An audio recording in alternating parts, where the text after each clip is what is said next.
So, the 2nd of June 2026, Southampton, or to be more precise, on the road outside Portswood Police Station in Southampton. I'm not going to go into the case. I'm just going to talk about, from my point of view, as someone who lives in Southampton, and the events that occurred on the 2nd of June 2026. First things first with the newspaper headline. It's not the Southampton riots. There was one riot. As I said, it was outside Portswood Police Station on the road leading down to Thomas Lewis Way, with lights on Thomas Lewis Way. It was incitement. The whole riot was whipped up by Tommy Robinson outside Southampton Central Police Station, near West Quay, near the main railway station, Central Railway Station in Southampton. The crowds were whipped up by him. The fash then dispersed from outside, and I'm going to call them fascists because that's what they are, and I'll explain why in a minute.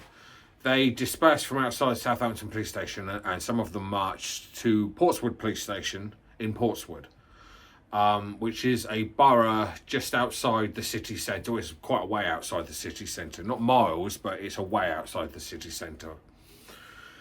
They then proceeded to tear the road up, threaten police, fight, riot. In all accounts of media footage, drop bricks on each other because they weren't very good at aiming at the police. The reason why I call them fascists is because there were notable self-declared fascists in the riot who were photographed by the media and later identified. Nazi salutes, fascist salutes were thrown. It was all sorts of stuff like that. They're not concerned citizens. They are a bunch of gammon, fascist, coke snorting, beer swilling arseholes who came to my city and smashed part of it up close to where two friends of mine, dear friends of mine, live, who I was quite concerned about.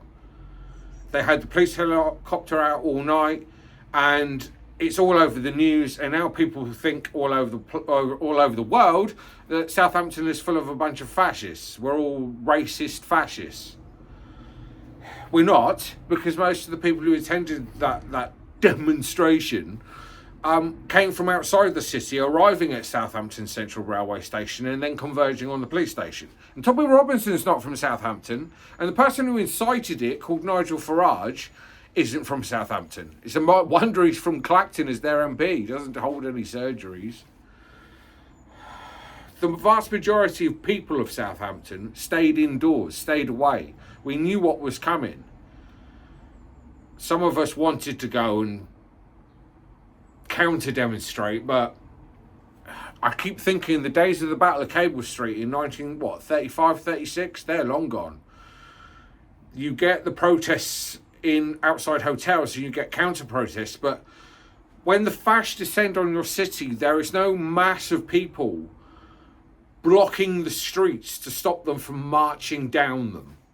So they had free run of those parts of the city centre and Portswood, and they did what they wanted to. And the police did the best they could, and the rioters eventually dispersed, and there is apparently 2 arrests. But it's just 4 times now the fascists have come to our city. This is predominantly, to all intents and purposes, quite a cosmopolitan, racially diverse city. It's not really provincial. It's a cosmopolitan city on all accounts. And 4 times the fascists have descended on us, majority of them from people outside of the city. They don't live here, and they come in and they just cause havoc. And I want to know how we can confront them, just make them think twice before they just descend on our city and try to lay waste to it, or at least parts of it. Now, all this was whipped up by Nigel Farage. He incited this riot. That's my opinion, and that's not just my opinion. That's the opinion of the Prime Minister. That's the opinion of people in the Commons after his speech at Prime Minister's Question Time. He incited that riot. I have an idea about inciting things because when I was 13, 14, I incited a riot at my secondary school and I was expelled for 3 days for doing it. So I know what inciting a riot is, and that's what Nigel Farage was doing. He knew what he was doing when he made that audio-visual post. He knew what he was doing. Deflecting from the 5 million gift that was given to him. Deflecting. Don't look at this. Look at this racially charged incident. Someone's name murdered, used to incite this riot when the family did not want this and specifically called for this not to happen. But people like Nigel Farage don't care. Now this country is getting fractured. This is off the back of a continuing rolling events since the riots of 2024. Constantly rolling over and over again. The hotels, now this. It's just... I did a video where I said I was going to wear my soldier's hat because I felt like the times were such that it would be marked of a person to wear a Civil War era soldier's hat at this time. I didn't think it would happen as rapidly as it is. It's just getting crazy. It's hard to know where you stand, and as a trans woman, I'm particularly paranoid, especially about going outside.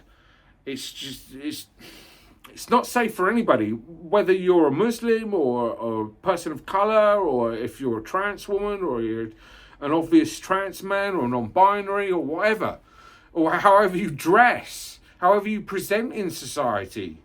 If you're a woman, a cis woman, it's just, where does it end? Does it all end in us all like going into camps, or just into a bloodbath where we rip the country apart for the first time since really the War of the Three Kingdoms back in the 17th century? Do we have to go through all that again to reset everything and to start again? Because I don't want the fash on the streets of my city. I do not want them to have free rein to do what the hell they like. It's really angering me. And I was worried for my friends because they live nearby. And it's a worry. And I think from now on, I think I'm going to make more of an appearance at demonstrations.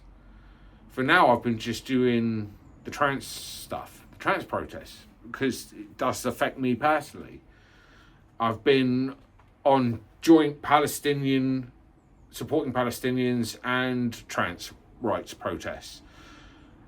I think now I'm going to have to ignore my partner when she says, I don't want you going there, and just go, because someone needs to stand up and stop. We need to have a situation in one of these cities where this is happening, where there is a Cable Street situation, where the people of that community band together, come out onto the streets and block the fash from marching down their roads. That may make it worse, that may escalate it, but we can't just continue to sit back and pretend all of what is going on is not happening, or just ignore it and wander off into our own safe little bubbles, because it's happening. And they won't stop at people like me or people like migrants and people of colour. They won't stop there.